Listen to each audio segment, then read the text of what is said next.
Welcome everyone to another episode of Dynamics Corner. How do you manage all the different types of AI in terms of development? I'm your co-host, Chris. And this is Brad. This episode was recorded on February 13th, Friday the 13th, 2026. Chris, AI with AL development, which model should you use? That's a good question. And with us today, we had the opportunity to speak with someone who went through the exercise of setting up all of that information, has a great new tool and website that shows you all of that. With us today, we had the opportunity to speak with Torben.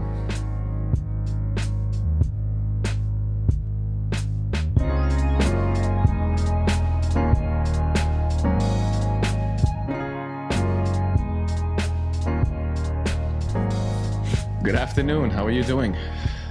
Hey, good morning. Fine, thanks. And you? Good.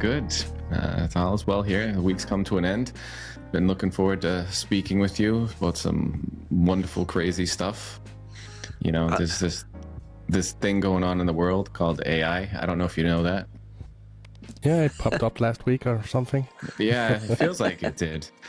And I don't know. I thought it was supposed to make everyone's life easier, but it just seems like it's stressing everyone out and having people work a little bit more. Especially to keep up with it. So keep up with it. I feel like if I go to sleep and then I wake up, that something's different. Or something's new. Now, should we even keep up with it? You know, this is my philosophical question and what I mean by that, I'm not saying not be aware of it, but I'm saying keep up with it in the sense of a new model comes out every 3 minutes. Should I understand the new model? Yeah, even from the development point of view, one day you have instructions, you have prompts, you have agents, you have skills, you have tasks, you have all these things that get created. Will it level out?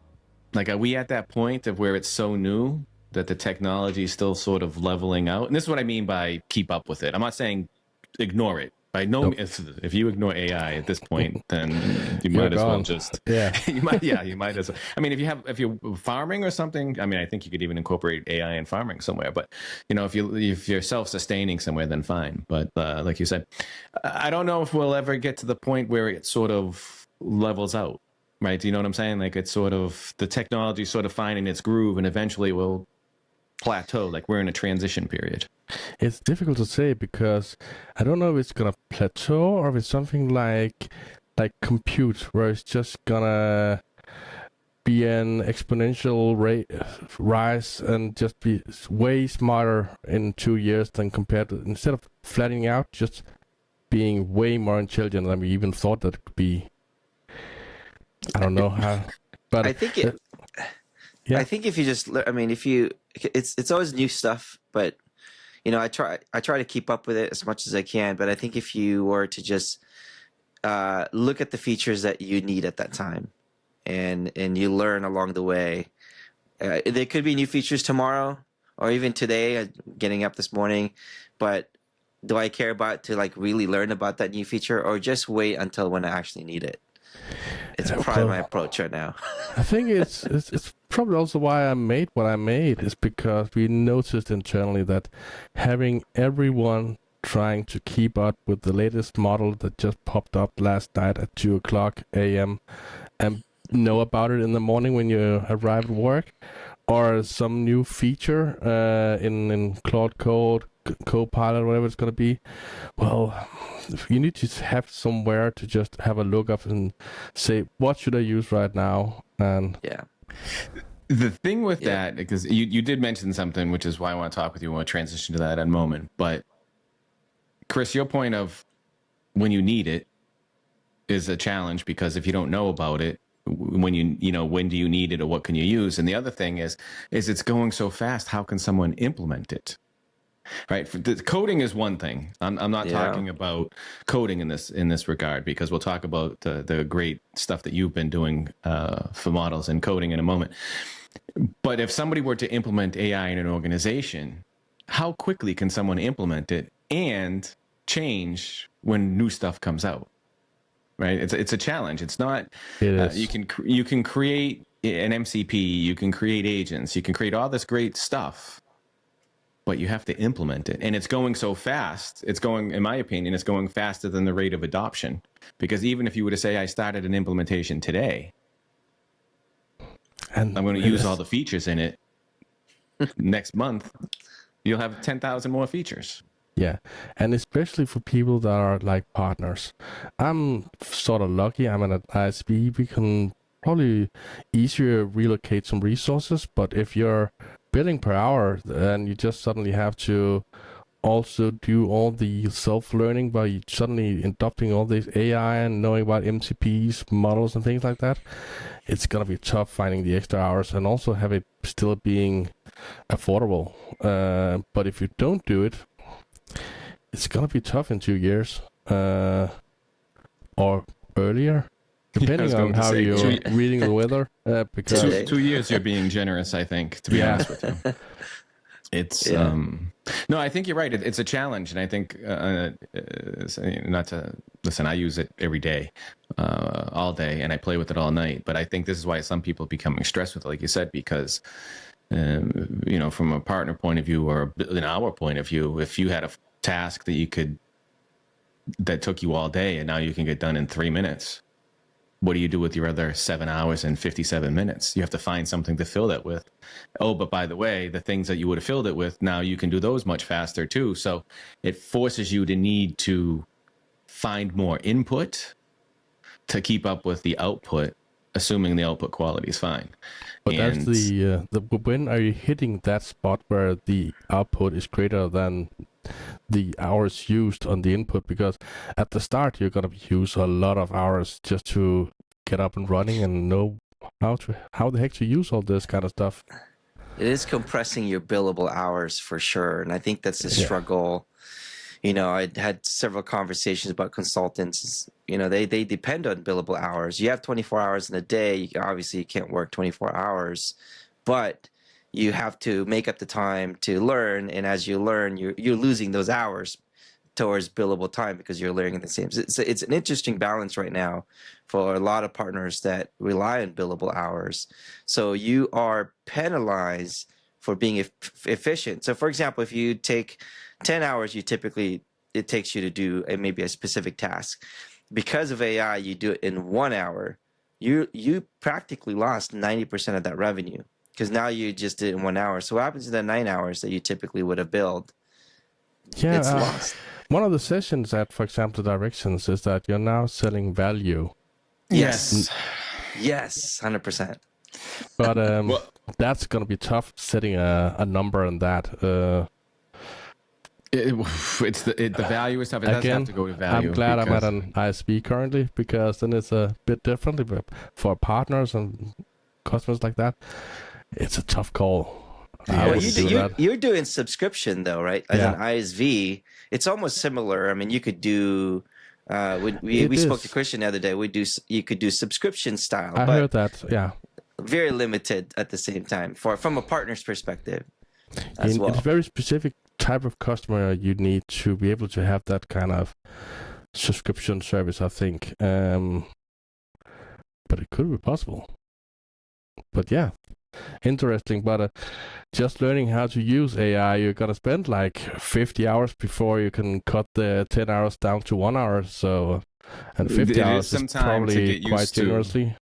It does take some time to get used to it. Yeah. And that's something I want to talk with you about today. Before we get into that, do you mind telling us a little bit about yourself? Yeah, my name is Torben. I'm from Continia. I'm currently assigned to the document output team, previously been in document capture. What I normally do is, document output stuff and also a lot of internal tooling and automation of tasks. So I create a lot of the AI setups and tools and things that we use for our internal way of development. And yeah, one of the things is that people always ask me, which model do you want to use? Yeah, 1 week I say one thing and next week I say another thing, and some say, well, I tried this one. This is really good. Okay. And then...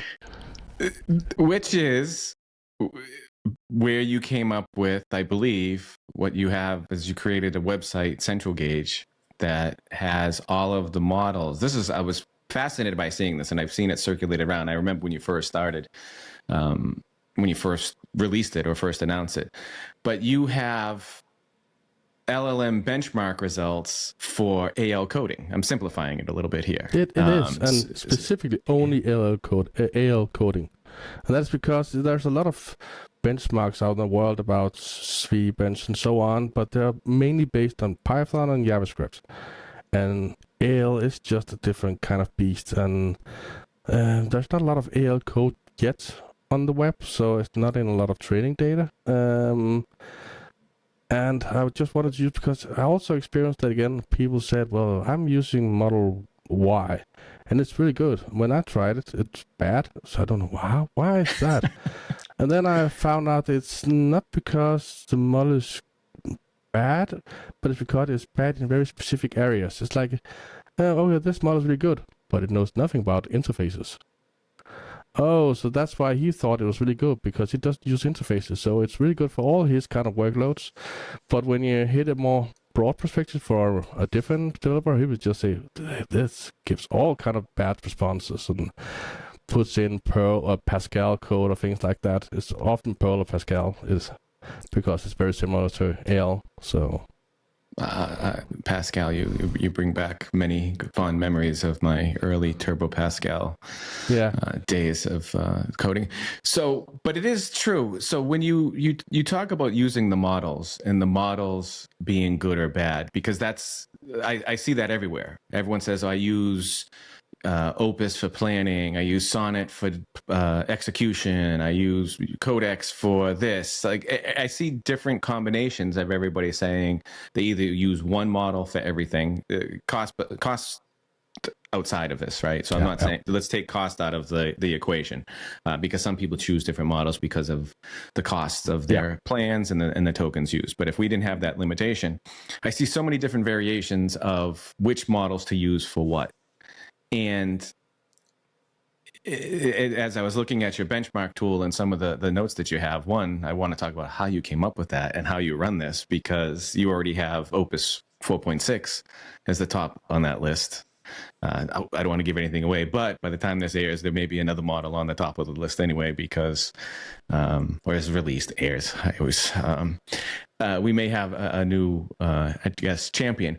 But how much of it is the platform as well, right? So people use VS Code, so you have GitHub Copilot, which has the models in there. You have some OpenAI models. You have the Anthropic models in there. You have Cursor, which also still has the same models, and then you have Claude Code, which Anthropic has. Which again, you can use You can use Opus 4.6 across all of them. And I hear that individuals have different results, and I wonder if I can just unleash on others with all my topic. Is it because of the platform that you're using for it and how it handles the instructions? Is it because of the instructions that you created and used yourself with these models? See, I have 1,000 questions on this stuff. I can start by saying that this is purely about the model's knowledge. The thing you're talking about, the framework behind, like Claude Code and that soon to come. I'm working on making benchmarks also for the individual tools, so I can automatic benchmarks of Codex, Gemini CLI, Claude Code, Open Code with different models and things like that, just to see how they work in an agentic way. But this benchmark I have running right now is purely directly for each model's API endpoint, and it's purely for knowing their knowledge of how AL code is structured. So it's more to... Some models are really good at iterating over code and trying to, on first pass, if a model gives back a response that fails and the compiler gives back, oh, this and that was failing, and then it has a new try, it can recover and make a good result. Some models struggle with that even because they don't even know how the AL code works in that regard, in that specific area. So what I'm purely testing is the AI knowledge in the training data. Just so you have maybe your open code, Claude code, Codex, whatever you're using, if it supports different models, now you know at least there is a ground knowledge in the model you're having. Or I'm also actually creating additional rules you can add to your development environment, because I know from my testing that Model Y is really bad at, for example, interfaces and report properties. So I'm now exporting all the failures in all the tests. And I have an LM analyze why this model failed and what was its limitations, what was its gaps in its knowledge. So you can actually add this to your rule files in your environment and say, oh, if you're working with reports, I know you don't know anything about these 3 things, but that's the things you can now remember to set correctly. So you can actually correct your model's missing knowledge, and thereby actually raising, for example, Gemini to an Opus level of knowledge if you want to do that, simply by giving additional context. It's gonna cost you a bit in context, but now you can actually raise its level of knowledge. Interesting. So instead of even potentially switching, you're just giving the knowledge. In essence, you're adding instructions. I don't even know which word to use for instructions anymore, to be honest with you, because it's well, that's what I'm saying. Do you give it instructions? Do you give it prompts? Do you give it agents? Context. Do you give it skills? I'm just saying context because you can use a file. Yeah, there's the rules. That's maybe what people call it in different. Yeah. Probably rules. So you give it different rules, and the rules are to augment what its shortcomings are for that construct of the language.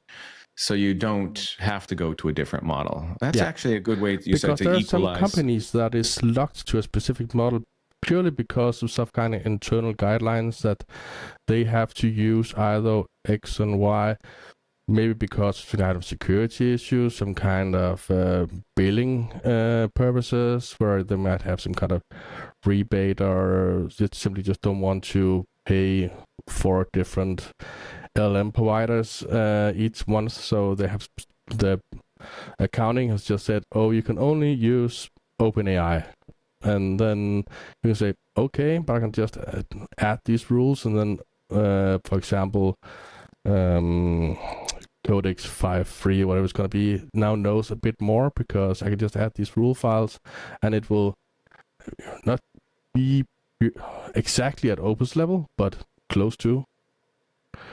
So, but yeah, that's why. Yeah, this is, so you have your website for CentralGage that is the LLM benchmark results for AL coding, as we had talked about. Now, on that, you list the models and their rankings for the AL knowledge. Yeah. Can we talk a little bit how you rank them? I mean, I see on there, again, you list your known shortcomings, and you have different passes and consistencies, temperature, thinking, tokens, cost run. Can we break down a little bit of how you're ranking these and how you're testing them and verifying them? I mean, do you just have it write code and you look at it yourself and then you say it passed or it failed? Or I'm interested in, one, what you're doing, how you're doing it, and then how to read this ranking, because you have them ranked. And just for clarity for anyone who looks at it who may not understand some of the syntax on there, how you're doing it, and then how are you validating it? How the test is run is that I have a huge list of different tests, and in these well, it's more tasks, I would call them.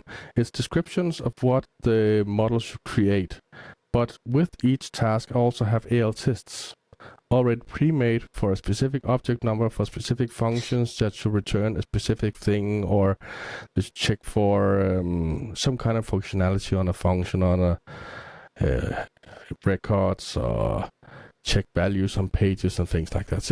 Testing code units. So they will be given some kind of knowledge that I have. Maybe for one task, here is a table I already created with these fields. I want to add some additional fields, and on these fields should be some validation that should hold some kind of standard rules like gold, silver, and platinum level customer or something like that, with some kind of rebate, whatever it's going to be. And then I say, here, generate the code. It returns the code. I try and compile it. If it fails, I return the compiler to the LM and say, try again, and then returns a new AL object. I try and compile it. If it runs, I run the tests on it. And if it fails because I'm only using a 2-pass test. But if it's okay, it will be marked as a pass, and I will then say, okay, it was good, but it only passed it on second try, so it get 90 points, whereas in first try it would be 100 points. That's why there's some, but I will tell more about the scores afterwards. But every model is given 2 tries to try and solve a task. And then I run the entire run again 3 times. So every model gets 3 total runs on each task, just to avoid discrepancies between randomness and things like that. So there is also a consistency score, and that is how often a model solves a task. So just to break back, I'm interested in hearing more about that. I just want to kind of break it down a little bit to what you explaining, just to make sure that I comprehend it a little bit, right? Or I'll just break it back a little. So you have a set of instructions that basically say, create a table for a customer to hold a name, address, and phone number. Yeah, something simple like that. Something simple, like easy tasks, for example. And then you pass that to the model. The model will create code. And if that code builds, you then have automated tests that will run tests against what was created to make sure that you can enter, I'm assuming, like in that simple example, you can enter a customer name, address, phone number. And if it passes that test, it works. Yeah. If it fails the test, it goes back and gets another chance to adjust the code. Yep. And then you check to see if it builds. And if it builds, you run the test again. If it passes, that's a pass 2 pass, and it gets a different score. So if it doesn't compile or build, it gets a fail. It gets 0 points. If it at least compiles, it gets 50 points. If it completes the tests in first try, in second try, it's 90 points. If you complete the test in the first try, it's 100 points. So it's 0, 50, 90, and 100. Okay. And if it doesn't do anything, it's 0. It's 0, yeah. You didn't even generate AL compliant code. Okay. So I understand how that's working. And then I have 3 different levels of tasks, like easy, medium, and high. And easy is like create a simple table, 3 fields that has to be code, Boolean, whatever, and just add some kind of fields. And later on, there's something like message handlers, HTTP calls, and things like that, and the more difficult tries. How do you write the tests? Yeah, so it's amazing. When I saw really this when it first came out, this is why I've been looking forward to speaking with you. I could talk with you every day. Maybe I'll just start calling you every day just to talk with you about this stuff. But how do you even write the tests for the output? Because you break it down to a simple form of creating a table that has 3 fields. If you don't know the names of the fields, for example, are you referencing the fields in your tests so that the tests are self-building in a sense? I say create a table with this ID, and it needs to have 3 fields with these names, and depending on the task, is how specific I'm going to be of the data type of the field. I might say that it should contain a phone number. Or I can be more specific on the easy tasks and say, I want an integer, I want a code field, or whatever it's going to be. So it depends on if the model knows which field types there is in AL, for example, when it has to decide if it's a phone number or I want to enter a template code, for example, then I need code fields in AL because that's how it is. So it's also a way of knowing how it thinks about what AL is capable of. And but again, did I write all the code, all the tests? No, I didn't. I asked, I did some testing of what the top 3 models was.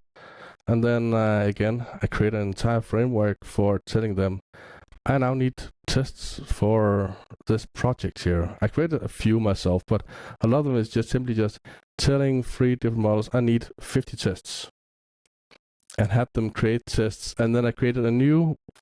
Then I had the other 2 models validate the test that the model 1 made, and vice versa on all the other tests from the other models.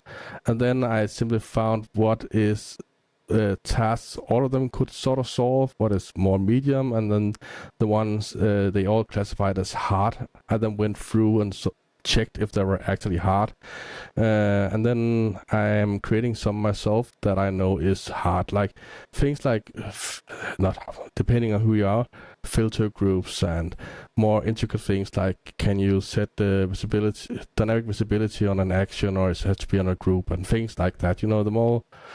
Yes, I'm super excited about this conversation because I created the tool for creating all the tests and to verify why a model failed, and then go through the result back. And also when I run my benchmarks, I will get back why model, for example, Minimax M25 failed on 20 models, 20 tests.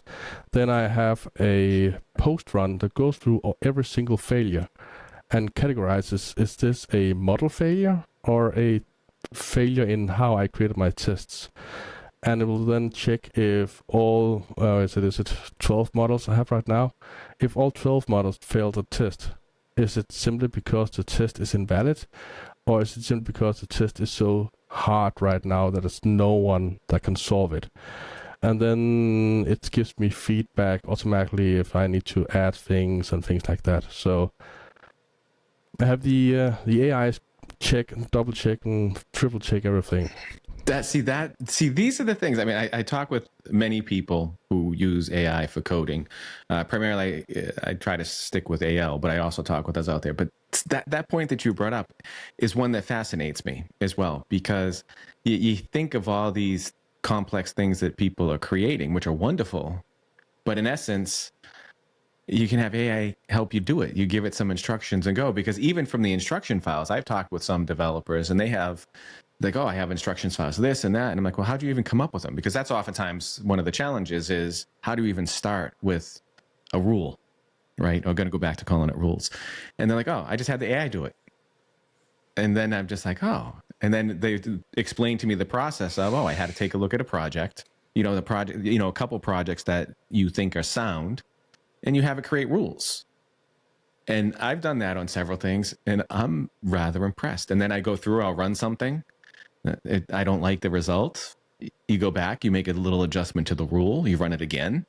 And something that you said that's key is you can switch models to have the models check, which is good. And another thing with that, which that checking is, a lot of people think that you can just type, create me a system that calculates, tax for a customer, and it's going to come up and create this big old application for you. No, you have to give it the instructions to go through it.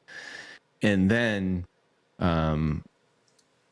oftentimes not always accept the first result, which is why I'm glad you have a multi-pass test, because sometimes the first result may be good, but it may not be, I don't want to say perfect, but it may not be the best. So by having multi-passes, the model has the opportunity to adjust what is created in essence. Also, why I'm doing multi-pass is to see how consistent a model is at giving a correct answer every time.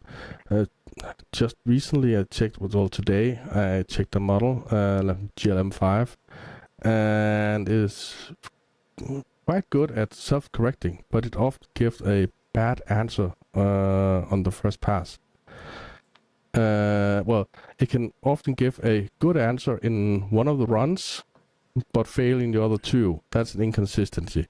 But it can also have the pass thing where it will be given the task and try and solve it, and then it returns some bad code, but then it's really good at picking itself up again afterwards. So it will it's really good at self-correcting, but it's very inconsistent, if I remember correctly. Now I need to check my own data. No, this is... Yeah, the consistency is bad on that one. It's actually the lowest one of all of them, I think it is right now. Yeah, it is. So it could really, it might solve task A, task 1 in one run, but the other 2 it fails. Whereas some of the other models, it might fail on task 4, but it consistently fails on task 4 and consistently solves task 5, for example. So there's some, and why I'm doing that is also to know that a model might be cheap, but you have to reiterate over it 3 times.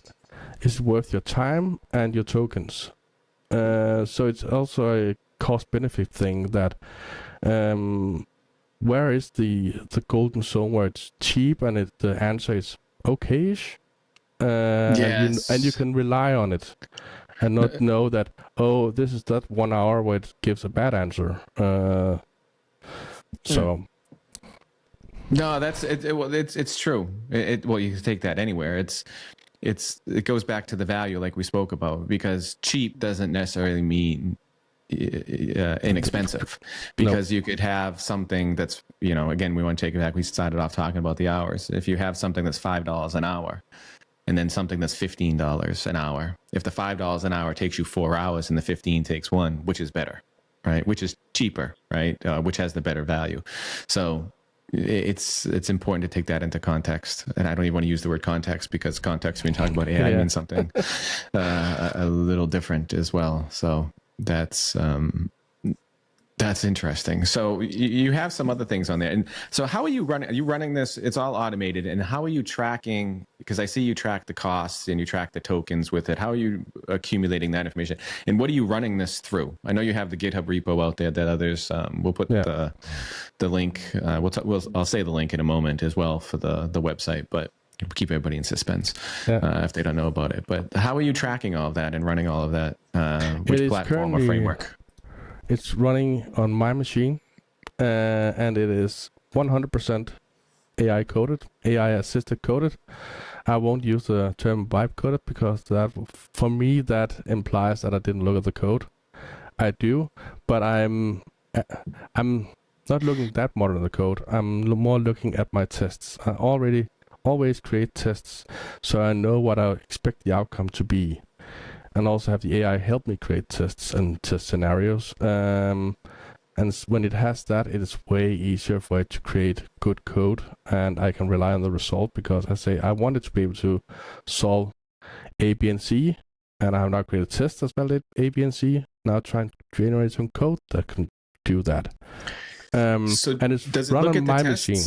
Does it look at the tests? So you're doing more what I would call test-driven development, because you're creating the test.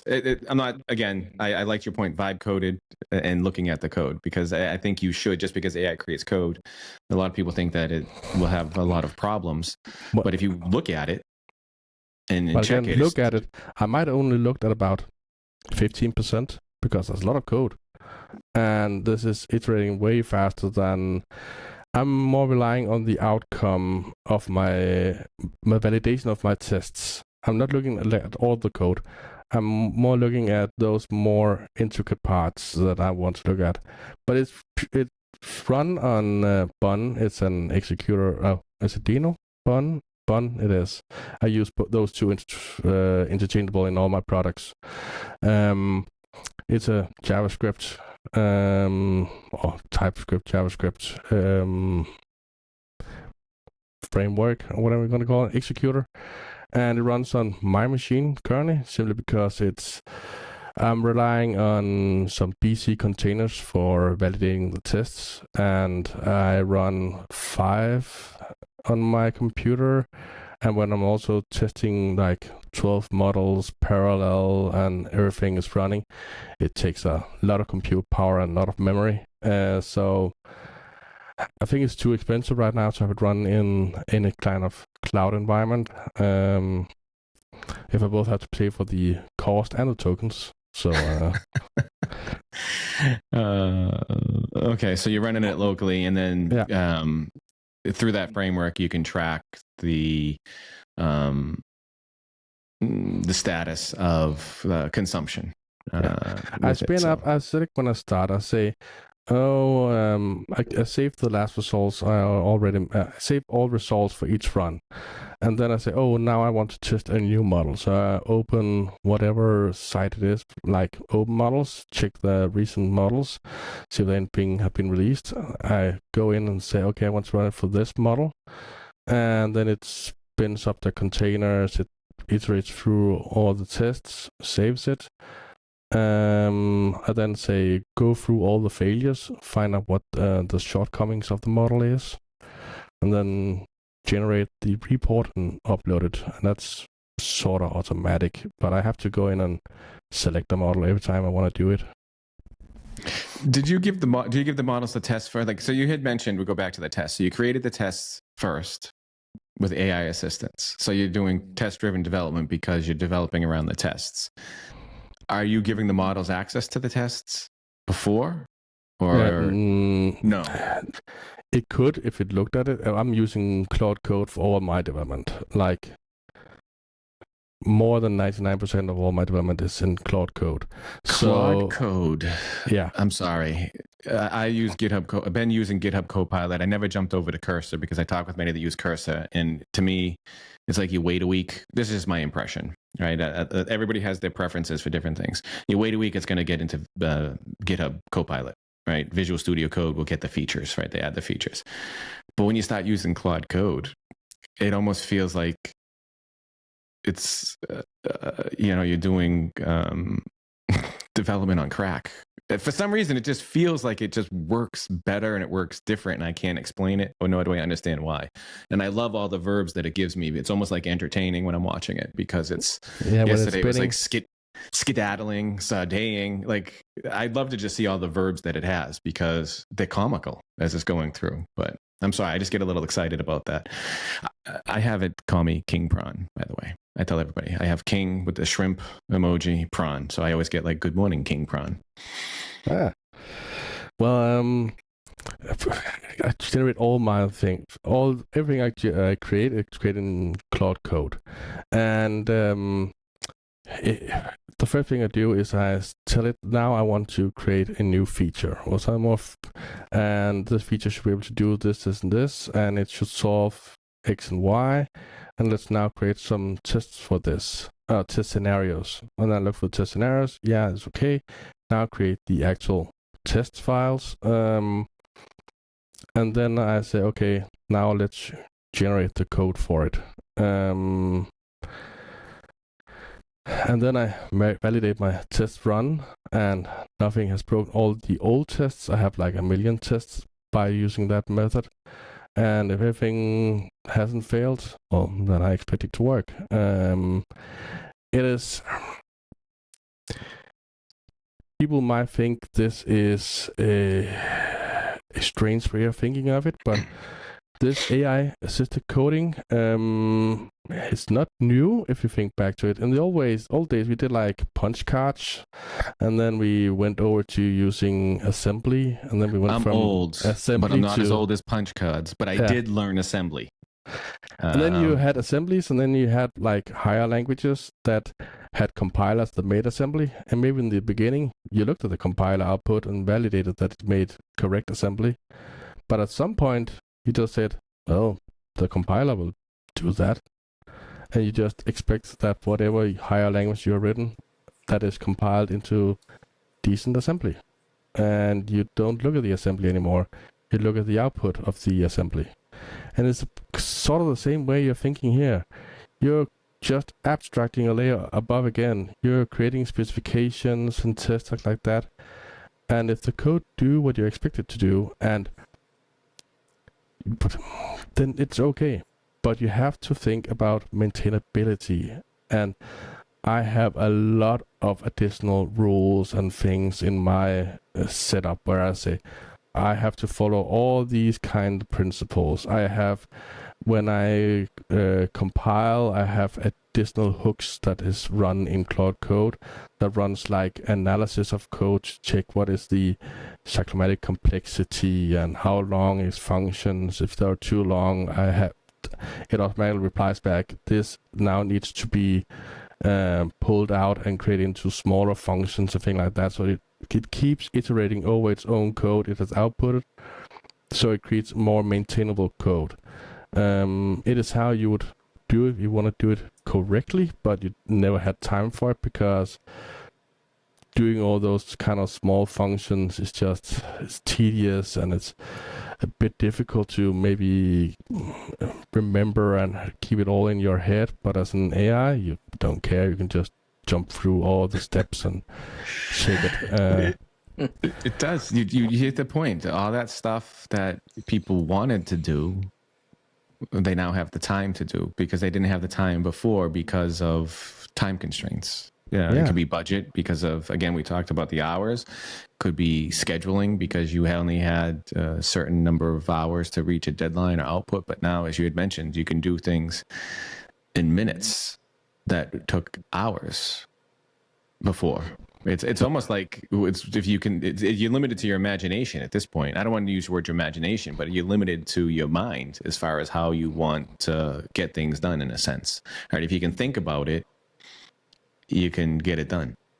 And there's also a lot more things you are getting done that you didn't do before, because I have a lot of my, a sidetrack, I have a lot of my own projects where, that could be quite fun to make.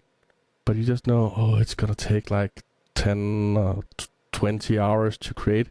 Right now, I can do that while I'm doing something else. Just start a prompt, it looks okay. Hit enter, then it runs for 40 minutes, and then I get back and say, 90% okay. Type something, okay, and then about 2 hours, while I've done something else, I actually finalized that project I was thinking about. That would have been quite fun if I had that. A lot of small projects here and there where it's just on the long list of things that were actually quite fun to make, but I never had time to and could ease my day. And I completed way more of those and learned a lot about them. Again, I think it's actually a lot of those small projects where I learn a lot about how to create this kind of maintainability code and how to set up my rules correctly, because you start a new project each time, and each time you learn what you did wrong last time and how you should maybe start all over again from scratch. If you start all over from scratch, how you want to do it next time. And so I have a lot of iterations by doing all those small projects here and there. Like, I'm using Stream Deck, for example, for my awesome team meetings, and it's quite fun if I could control my lights here in the office, so I can just push buttons and like that. And it didn't actually, there weren't any integration to my kind of smart lights, but I saw there's some kind of API. It was quite fun, if I can call that. Just, Claude, here's the documentation for this API. Can you just make something locally where I can have a REST server I can just call without authentication on the internal network just to turn on and off the light? Okay, good. I'm also running Home Assistant. Can you create an integration with that? Yeah, just enter this into the YAML. Can you do it for me? Yeah, sure. What is the SSH login? Oh, this. Okay, I've done it now. And then I added the button on my Stream Deck, pressed it. It worked. Okay. That's awesome. You just gave me some ideas because I just set up Home Assistant. I do use Stream Deck, but I've also been doing stuff with Pies. And I think I'm going to do some stuff with the buttons to display because I have the temperature sensors in different rooms to just display the temperature. I've been doing stuff like that as well on the Pi outside of AL. I've been doing some great things, but stuff with Python that I never even dreamed of doing. Similar fashion. It's like, created. I have this API endpoint. Again, it's amazing. You say, here's the JSON, here's the site or whatever. Yeah. And just next thing you know, it's working. Exactly. It's just mind numbing. I have even had the opportunity to do that with AL, where I had to integrate with an external service that had an API. I said, here's the documentation, and it did it. Yeah. And it was just like, wow. Like what would have taken hours or days in some cases now is taking an hour, less than an hour. There is still some overhead again when you're doing some application stuff that you need to do, but the time has decreased to get it done. It's amazing. We do some of the same things inside Continia. I think I can talk about this. We have the banking integration, for example, and when a new bank wants we want to implement a new bank, for example, well, we have a standard setup of how tables and what things should be filled where and how and when, and then we can simply just grab the new bank's documentation on their API and say, here's the API, here's how all the other bank integrations are. Create your new version from this scaffolding, and then we can quite easily add a new bank, depending on how the documentation is. Some are good, some are non-existent. Not so good. Not so good, yeah. Yeah. Oh, I've just a war story. I think the worst documentation I ever had was to a certain large petrol company where we had to integrate with their where you fill up gas, those standard machines where how much you fill on. And those machines are like really old, and the back end is some kind of mainframe system, and what we are receiving is XML. Well, at that point, the company was received XML, but the mainframe didn't know how to write XML, so it's actually a flat file output as an XML, and it couldn't write properties with more than a certain amount of characters. So it was simply just free alpha letters A to Z. So it was AAA, AAB, AAC, and then there's a documentation next to you with, okay, if you meet FEA, then it's this. If you have, so you had to like interpret the entire XML was like unreadable because of how the limitation was. So, well, thankfully with AI you can. I would have loved. This is like a good amount of years ago. I would have loved AI for that task. It would be perfect for it. It would love it because it's categorizing, making links between texts and things like that. It would come out perfect. It would make it much easier for you. That's one of the tasks where I'm sad because I would have completed that task in no time compared to sitting and doing it myself. You can go back and do it. Yeah. Maybe go back and do it and see how the AI fast does I can actually do it and now. how fast they do it, and if it does it differently, and if it goes through it. Because even doing code reviews with AI, I'm shocked at some of the stuff that it catches. It catches stuff that I don't think any developer would do. And not only that, when you do a modification, you can have it generate documentation. And it writes far better documentation than any developer would, by the way. We don't want to write documentation. So. Well, that's what I'm saying. No developer would. But the stuff that you get out of it, in some cases, how to test it. Some cases, how to properly use it. And also, I did one. It gave, this is how you use it. And these are the objects and the changes that I've made. Like, so it's like it's a perfect document that you have with the modification, that if somebody needs to go back and look at it, use it, or try to figure out what you were doing, it's all right there without having to read all the code. The developers won in that space because they don't like to write document. Now AI comes around. It's writing the documents on their behalf. So they still don't write documents. I write a lot of those kind of automations, something like that at Continia. For example, when someone creates a ticket, we have AI go in and read the ticket, summarize it, and help the developer if it's been escalated to developer, because it can be a support ticket and like 20 messages in Spanish. I don't know Spanish. So it simply summarizes what is the actual issue, and then it tries to categorize if this is configuration or code issue. And if it's code, then it asks you, should I create an DevOps task for it? Yes. Okay. Oh, by the way, should I try and solve it? Yeah, please do that. Yeah, and then it goes through. Okay, yeah, I think I solved it. I have created some test for it also. It does it that is itself by the failure in the ticket.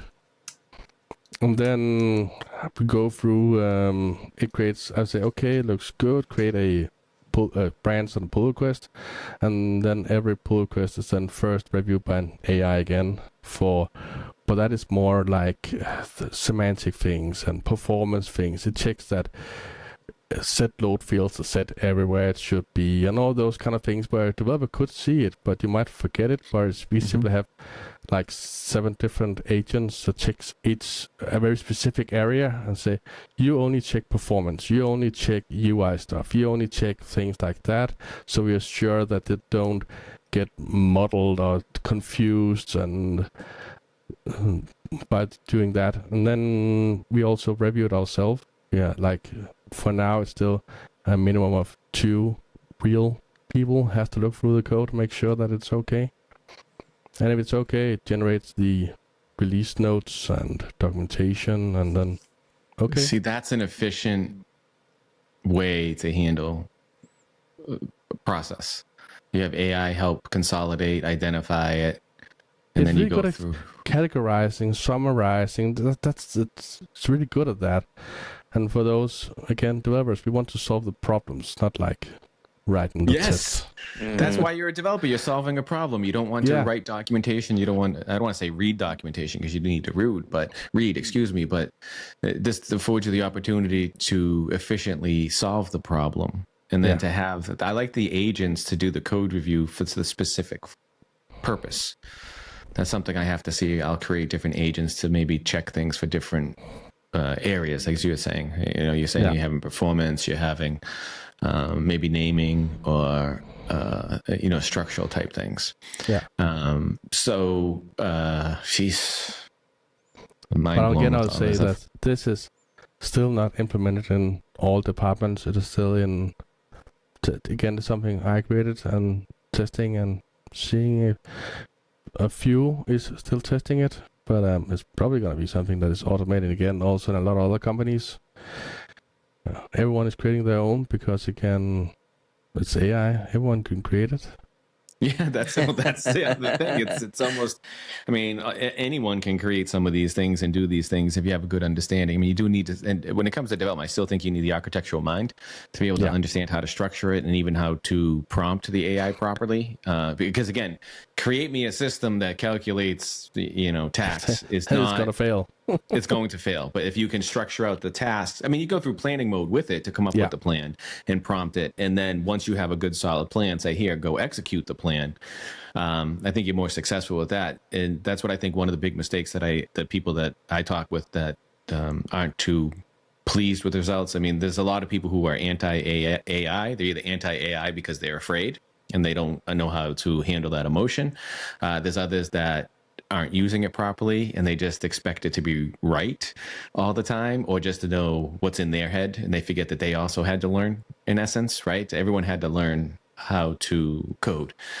So you had instructions and AI needs instructions too. So, but again, it depends on which kind of task it, because the thing I just told you about is when it's bug fixes, because then it's quite easy to know what works and what is the error. We can create tests for the error. We already had a lot of tests for what should work already. For new features, it will generate a DevOps task, and then we will go through it ourselves and look through it and see how would we actually solve it, because we might have an opinion about how our product should look and feel and things like that, and then we take over. But again, it's probably going to be talked about internally, how in big terms and things, how we want it. But when it's then assigned to a developer, it's probably going to be a discussion with an AI and him or her, that how should we then go forward from here? And that could be in a different model than the best AL model as it is currently, because some models are good at problem solving. For example, when I talked about the summarizing of tickets, well, that's an internal smaller model because it might have some GDPR things that needs to be sanitized and things like that. So yeah, different models for different. Not all hammers are equal. No, yes, they aren't. You're right. No, thank you. That is the most important thing. Chris and I have mentioned that on many episodes. You have hammers, you have air guns, you have screwdrivers, you have staple guns, you have hand saws, you have electric saws. There's many different. You have to use the right tool for the job. Yeah. You know, can you put in a nail with your hand? Absolutely. Will it take you a long time? Yes. You know, it's just a matter of using the proper tool for it. So I could talk about this stuff for ages. So on the website that you have is AI. Yeah, and then comes the hard part. I say shadows.dk. So it's That's AI. fine. How do you say it? SSH shadows. S shadows is what I say. So yeah, it's that's two S's. I think that was going to be the correct one. shadows.dk. Yeah. What's the incorrect one? It is shadows, and I have heard a lot of different shadows, and things like that. So, but they're all okay. Yeah, no. So it's AI. It's probably going to be moved at some point to something easier to say. Oh no! Well, see if you can get CentralGage. I like that name. So it's AI.SSHADOWS.DK, AISShadows.DK. That's CentralGage.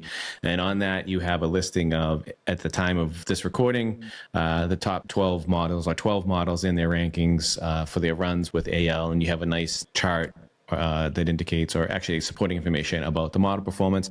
And on there, you also have a link to the GitHub repo for this project as well, too, which is interesting. Now, are all your AL instructions in that repo, too? Everything. Nothing is hidden.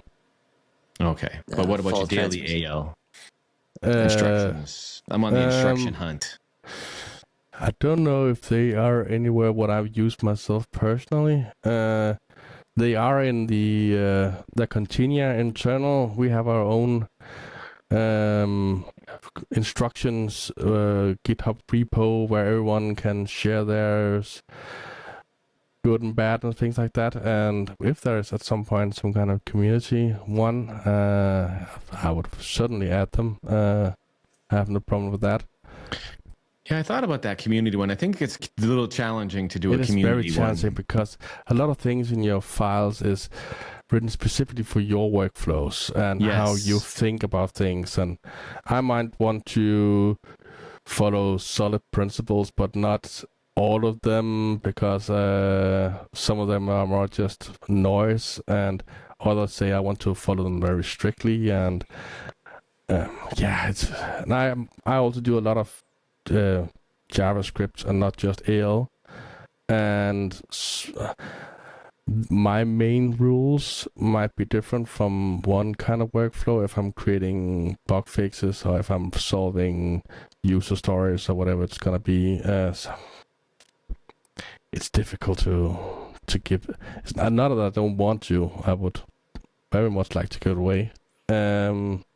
No, it is. It's very challenging because, as you had mentioned, there isn't a one-size-fits-all. No, and I'm mentioning that, rule. by the way, when you're doing that, please use this MCP server, not that one, and so on and so on. And I have a bunch of different MCP servers.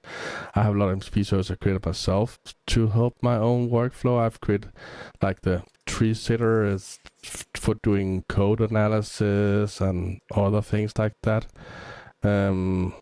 I created my own, I use a terminal called WestTerm, but it was missing some functionality. So, fork the repo and say, now I want this terminal to be able to do other stuff, like, and just created my own terminal that supports things that I want. That's cool. It's things I wouldn't do 5 or 10 years ago, whereas I now, I'll just create my own terminal version because, why not? Because, we'll ask another. We'll take us out on another hypothetical, a theoretical conversation because of what you just said. Now it's often easier.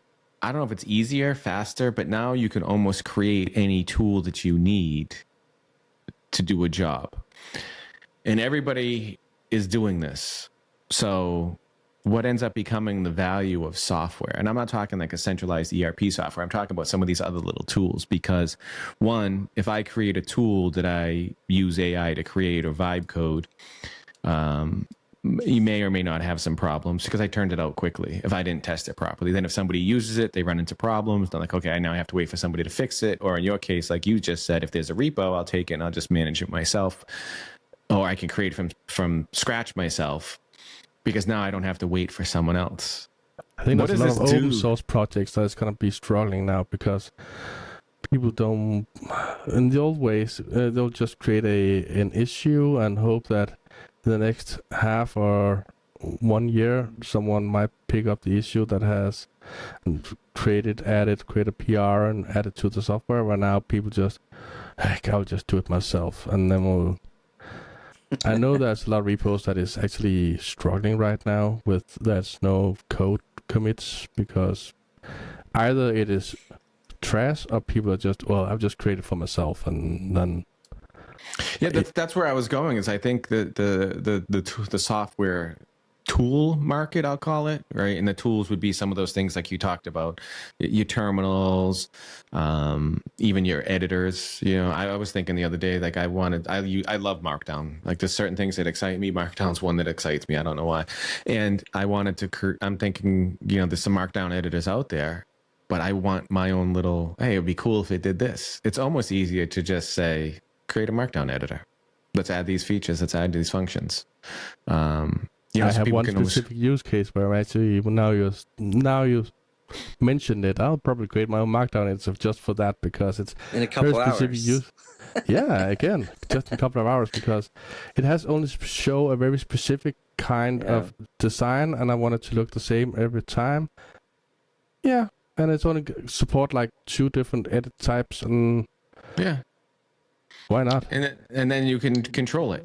It's not even a control thing. See, because it's easier, and it's not even like a control thing. Whereas before, for you to write your own Markdown editor, it could have taken you weeks. Yeah. Right. If you really think about it, to do it properly. Now, I really think you could do a quick plan with Claude Code or even any of the other, any of the other frameworks. And come up with a good plan and say, here, go get it done, and go to bed and wake up, and it's there. We had a philosophical discussion about this at work. Well, one person said, well, it might be in a few years when you install your OS, I would just ask you, what are you using it for? Well, I'm a bookkeeper. I want a calculator. Okay, what should it support? Well, these kind of operations, so we'll just create a calculator specifically for your use case, and it won't have all those strange buttons you never use, and it will have the layout you just want, and it might also translate to those currencies you always use by calling an API and forgetting the most recent conversion rates or things like that, and you just have your personally calculator. Why not? Yeah, this is my mind's going. This is why I really think, I say in many episodes, software will become faceless in a sense. So to be headless. Your interface will be created for you, for your needs. So you could have some core back-end business logic that's solid and maybe some standard interfaces. But again, you even think of Business Central, the order entry screen. If you just say create an order entry screen that has this on it, now I have the order entry scheme that fits my workflow, right? And then somebody else will have a different workflow for their organization, and they'll have a different order entry screen. So we have an interesting few years ahead of us, like you said, or less. I think that's what I read somewhere. Someone posted where they're saying SaaS is essentially dead because of AI, because you could build your own. You don't need to be looking for software as a service to do. There are some things you can create, for example, BC, but what you rely on in BC is not the UI. It is that it upholds some sort of regulatory things in each country. This is validated for Danish bookkeeping or whatever it's going to be. No, I'm talking about where if it's more like I want a new Trello, yeah, that's what I'm talking about. It's like those ancillary. You typically pay for $20 a month or $10 a month. You could essentially build something that just does enough for what you're looking for, and specifically what you want. And not have those 4 buttons you always hate and you never use. Exactly. So no, I agree with you. I do think there will be core applications that have a framework that are standardized, because there'll also be a lot of individuals using it. So you want the feedback loop. I mean, things like ERP software is to me, it's like the heart of an organization, right? Your entire organization runs on that from the financial point of view, operation point of view. So I don't know if I'd want to maintain that myself, but if it has a few screens and then I can create my own screens easily and still have the same business logic validation, yes, I think that's where we'll go with that. But as you and Chris were talking about markdown editors and stuff like that, come on. I mean, there are people who, but again, we're all in the development space, but there are people who use computers. I don't know. Maybe they'll even get to that point because you can do it well enough, even the non-developers, to say, create me a calculator. And how good the models are in 2 years. It might be just what everyone does, that, oh, I need something to monitor my power consumption in my house and send me an email every Monday. Okay. With Home Assistant, you can do that. I bought those plugs, by the way. The plugs that monitor. They like. Same I have here. to set it all up. I think it's going to go to this. You guys watch this sci-fi movies where you ask AI something. It's almost like a prompt. I mean, it's like, can you put it up on that TV, in my living room TV, and it just sends that view on your TV. It's going to be. It'll be there at one point. Yeah, probably the software won't exist when you ask. It will be created and just displayed on the screen for that one purpose, probably. Yeah, I'll write the API, and whatever, maybe to that just TV. thrown away and never used again, and will create it again next time you ask it. Yes. I've created tools with AI that I've used one time. Yeah, same here. Just quick throwaway utilities that it was just easier for me to prompt it than for me to find it. If you follow what I'm saying, like it's you have a specific use case, I can come up with exactly what I want to instruct it to do, and then it does it, and then I just delete it. Yeah, it's interesting. It's this software is becoming disposable, and this is it is another way it is. So it's good. Well, sir, we appreciate you taking the time to speak. I could talk with you for days. I'm going to follow up with you on this Home Assistant stuff too, because I just got into that recently. So it's a entirely new. You can drop so many hours in Home Assistant. Believe me. That's why I haven't gone too far with it, because I've gone as far as saying, put the light on 30 minutes before sundown. And then shutting it off at a certain hour, which is nice, like having some of those. I had it manage my chili plants, so it sent a notification to my watch when it needs to be watered and things like that. And by the way, it's too hot, you have to open some ventilation and things like that. So this is the world we live in, where every part of life is. Well, no, we do appreciate taking time to speak with us. Thank you very much for also putting together CentralGage. I think it's a great tool for AL developers, anybody within the Business Central space, to be able to get a good assessment, review of, according to your specific tests, how the different models work. If anyone would like to speak with you or reach out to you to learn a little bit more about CentralGage or any of the other cool projects, tasks, and things that you're doing, what's the best way to get in contact with you? Well, X, LinkedIn, again, Torben or S Shadows. Probably S Shadows. Yeah. All the places, S Shadows, you can find me. Also, just write a contact on my blog, blog.sshadows.dk. There you can follow up on all the fun things I'm doing and updates on the charts and things like that. Excellent. Is there one last thing? Is there a reason for the S Shadows that you can discuss? It's my old gamer tag from when I was yay high, Like That's what a lot of people do. Gamer tag. That is what a lot of people do. No, we do appreciate. I am a gamer. I'm actually hosting Denmark's largest LAN. So again, small. Wow. How does everyone have time for all this stuff? Like, I have barely enough time AI. to work. Yeah, but AI. I have to figure it out. I know. Maybe I spend too much time doing something. I love your gamer tag. That's funny. That's it. It's just so funny. It carries with you forever. It does. It's embroidered in my wedding suit. So. Oh wow! Chris, when we're done, I'll tell you a little story about one of my tags that are from when I was a wee lad as well, that I use elsewhere. You never carried it with you, man. That's fun. Yeah, like Torben, he just says S Shadows. I carry it elsewhere, and I will say. It's been a little while because now he has his own, but my son picked up a variation of it at one point. So I had the tag, and he was like the 2. It was pretty interesting because when he was little, God, what was the game?